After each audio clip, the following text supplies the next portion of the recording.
Yeah. Puppies. Doug Judy.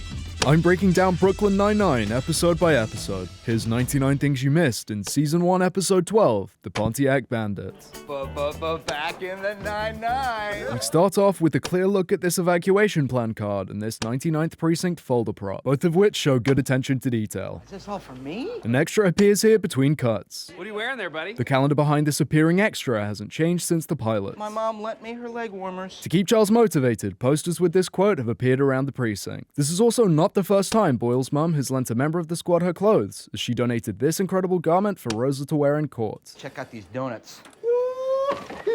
These donuts fittingly happen next to this poster with the tagline, "Put that donut down," which foreshadows Charles being euthanized by the end of the episode.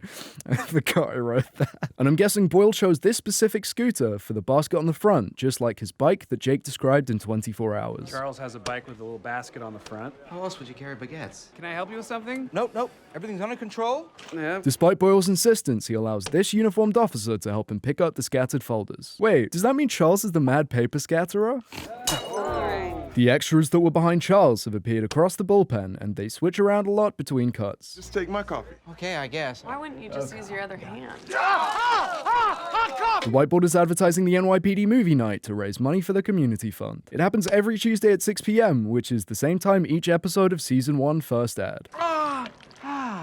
Cold milk. The milk is from Swanson Dairy, which is likely a reference to Ron Swanson from Schur's previous show, Parks and Recreation. Just picked him up on a dozen counts of identity theft. His name's Doug Judy. And he's played by Craig Robinson, who most notably played Daryl Philbin in The Office, making him the second Philbin Jake has met so far. Rosa, Rosa, Rosa. Oh, yeah. I couldn't find what specific pendant he's wearing, but as someone on Reddit pointed out, it kind of looks like a Zelda NES cartridge. What do you do to these perps? Fear is a powerful aphrodisiac. Yes, it can be, and I'm not going to elaborate further because I don't want this video to get taken down. Anyway, he said he wants to speak to Jack Peralta or whatever. Should I change my name to Jack Peralta? Yeah, he has information about some dude who steals Pontiacs. He knows about the Pontiac Bandit. Yeah. He specifically said he knows a guy who steals Pontiacs? Yeah, I just said, yeah, chill, man. Okay. Yeah. The folders in Boyle's scooter shift forward between cuts. Terry isn't actually covering his ears here.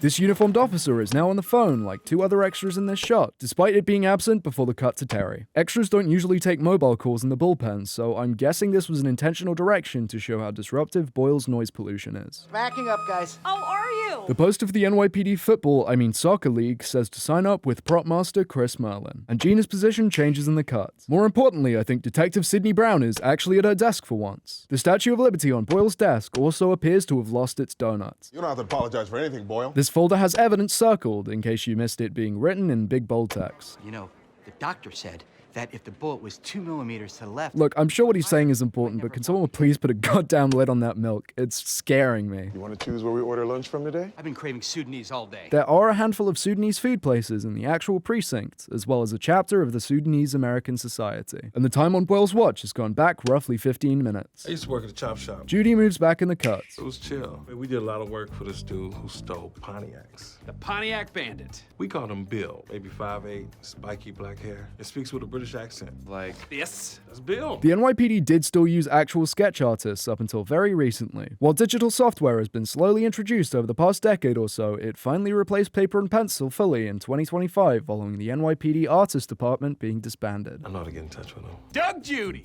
My husband's dog, Cheddar, had relations with a neighbor dog, Karate, and produced these two smaller dogs. This is the first mention of Cheddar. It's notable that Holt refers to him as his husband's dog, despite them being presented as equal parents to their fluffy boy going forward. And King of Ducks pointed out that the neighbor is likely a Rottweiler based on the brown markings above the puppy's eyes. This is the same breed as Chop from GTA 5, which is funny to me as Doug Judy worked at a chop shop. Doing work and hanging with dogs. That's my lifestyle.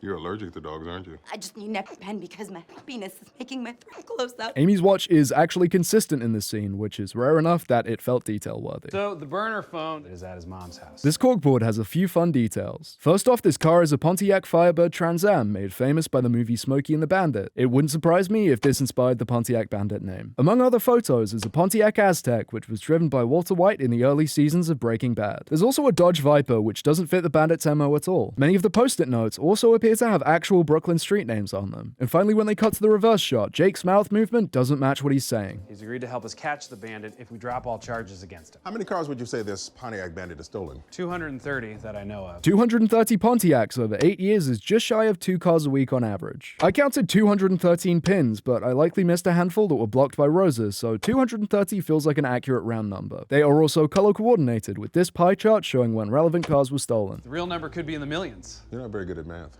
But I've been chasing him for a month. I've been trying to catch the Pontiac Bandit for 8 years. You know how many months that is? Yeah, 80, 96. 40, and 6. Do you need a math tutor? Because the department will provide one for you. I can't tell if you're being serious. He probably isn't, as the actual NYPD doesn't provide maths tutoring. This guy's for real. 1,000 push-ups. Really? Yes. I'm in. What's 1,000 push-ups? It means I'm so sure I'm right that if I'm wrong, I'll do 1,000 push-ups. I incorrectly identified this tradition as 10,000 push-ups in this lump, so I'm gonna correct that here. Thank you for keeping me honest. Grab the burner, catch the bandit, become police legends. My mom's car's here. Doug Judy's mom lives at 109 North Avenue 56 in Los Angeles, California. Despite this, all the parked cars have been fitted with New York plates. It's also where they took this promo picture that looks so much like a GTA loading screen to me. Gotta take these cups off. No way. She thinks I own an architecture firm. Here, why not tell her you're an astronaut? Very minor spoiler, but he does actually say this in a later appearance. Mrs. Judy, I'm from Black NASA. We can play act with his mom for 2 minutes to get a lead. Well, shouldn't you be at work? Never too busy to see my mama. Diane Judy is played by Amelia McQueen, who played a judge in The Fresh Prince of Bel-Air and also starred in the bizarre Hulk Hogan picture No Holds Barred. This is my personal assistant. You could just call me Carl. Mangy Carl used to be a homeless gentleman. I work with a charity that finds jobs for down on the luck white people. He's been so good to the whites. We should probably go grab that phone, you know? Yes, it's in a spare bedroom. I'll go with you. Why don't you just chop it up with Rosa? That's the third chop connection I found in this episode. Is it a coincidence? Probably. Maybe doing the series is just like slowly melting my brain. Oh, how good is this food? Put a stone in mine. That's the hoof. The break room whiteboard is advertising the same quote-unquote soccer league as we saw on the poster earlier. That's the best part of the stew. This looks to be South Sudanese Kaware, as pointed out by Knockness from the Discord, who might as well have a featured segment in the series at this point. Think of it as marrow nugget wrapped in a thick toenail. I'm guessing they use some kind of prop version here, as Boyle doesn't take a visible bite. Did I tell you that's what the doctor said? We'd love to hear it again. The vending machine has this chocolate bar that is both bent and has a deeply uninviting brand name, but I don't know, maybe people want a snack and think, yes, I want some churned. If the bullet was a fraction of an inch to the left and 2 feet up, it would have hit my brain. I've seen this comment called inaccurate, but given Boyle's actor is 1.7 meters tall and 2 feet is roughly 60 centimeters, this does make sense. Are these laser discs? Yeah, I robbed the Tower Records back in '92. Kept my faves. Tower Records did have several locations in New York City. Despite this, I still couldn't find any record of it being robbed. Fievel goes west. Fievel? Papa. Fievel? Papa. Fievel! This exchange wasn't actually in Fievel Goes West, but its prequel, An American Tale. Fievel! You guys having fun? Hey. His mom put this stupid braid in my hair. That's kind of cute. Please have my children. Okay, that's chop number 4. Surely it's connected. Okay, no, I promise I'll stop now. Parking lot on Flatbush and Vanderbilt in 15 minutes. Let's go. These are both actual Brooklyn street names, but they meet in the middle of Grand Army Plaza, so describing it like this is odd to say the least. You look like a cop, man. You can't go over there like that. What'd you have in mind? Don't call it a comeback. I've been here for years. The song is Mama Said Knock You Out by LL Cool J, who is yet another New York native. It's honestly surprising to me that neither of the hip-hop tracks included so far have been by the Beastie Boys, considering just how often Jake brings them up. Gina, we've been looking all over for you. The furniture in the evidence room has once again completely changed without explanation. I can't take him anymore. It's safe in here because the scooter can't get up the steps in the hallway. The hallway doesn't actually have steps, which is probably why they didn't show it in this episode. My phone battery's at 100% charge and I have 10 loose diner mints in my purse. This is my home now. Gina also has some prehistoric company, as there's a small dinosaur in an evidence bag. These exterior shots were filmed at Lot 508 on South Spring Street. And Judy is driving a 91 Camry, which I guess is him avoiding suspicion by getting as far away from American-made Pontiacs as possible. It also has the badge removed, which is commonly done to avoid paying for brand likenesses. Pontiac was likely chosen as the bandits' target to avoid such fees, as they went out of business in 2010. The suit is growing on me. Is it triple-breasted somehow? There's no such thing. There is such thing, but it's rare and exclusively decorative. What about the girl in Total Recall? Triple biddies. Triple biddies. Total Recall does feature a woman with 3 breasts. Breasts. Total Recall does feature a woman with 3 breasts, as well as stunt coordinator Alan Graff, who also worked on Brooklyn Nine-Nine. Who the hell are you? Where's Bill? He hadn't heard from me in a while, so he sent me to make sure everything was cool. Not Bill's car has a combination lock, which I actually didn't know was a thing. This is the buyer, Carl Benjamin. What's up? I don't trust him. He meets with you, alone, or it's off. I'll text the address. Richard and Dan.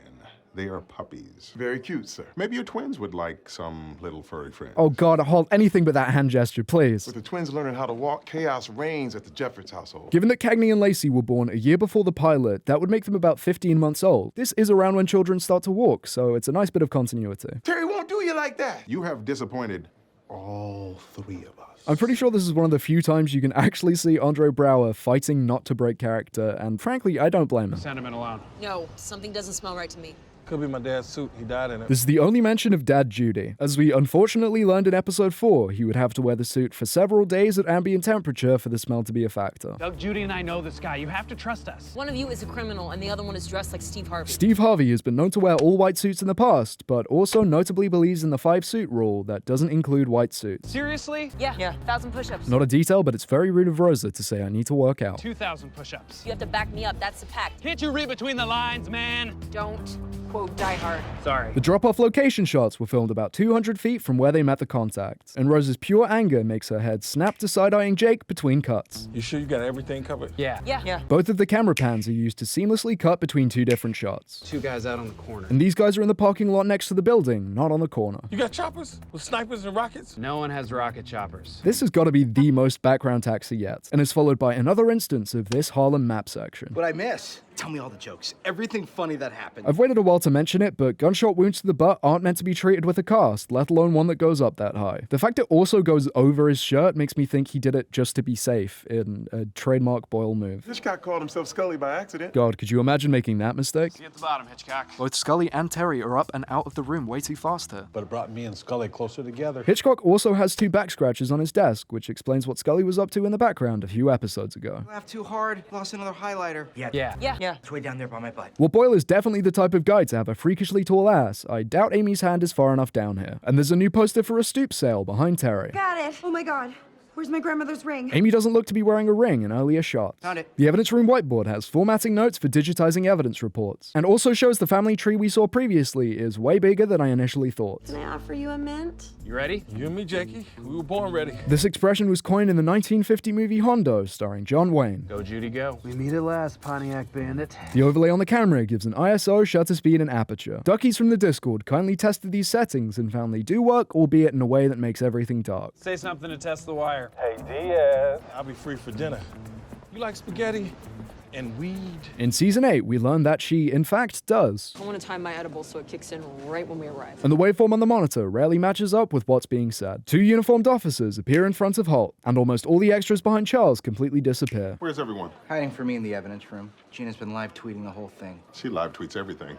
Ruined Downton Abbey for me. It's later confirmed, but even without that, it's hard to believe Holt would be on socials, let alone Twitter. He is almost definitely on Facebook, though. Would have just stayed at home, but I was getting lonely and bored. One day I looked out the window for 4 hours. I didn't see anything. Not only is this an amazing line, but it also foreshadows his brief loss of vision in Season 3, Episode 18. I'm calling it. No! Move, people. We're going in now. They enter by pulling a door marked push. Gotcha, Pontiac Bandit. Where's Doug Judy? He ran. Why would he do that? Doesn't make any sense unless Doug Judy is the Pontiac Bandit. Put out an APB. This means all points bulletin and acts as an alert to all active units to keep an eye out for a suspect. There's also lighting equipment inside, which likely means they actually used it for the interior shots. It seems like something that would be common, but the only other instance so far was the fire department in Sal's Pizza. Yeah. Don't bother looking for me. I'm in the wind.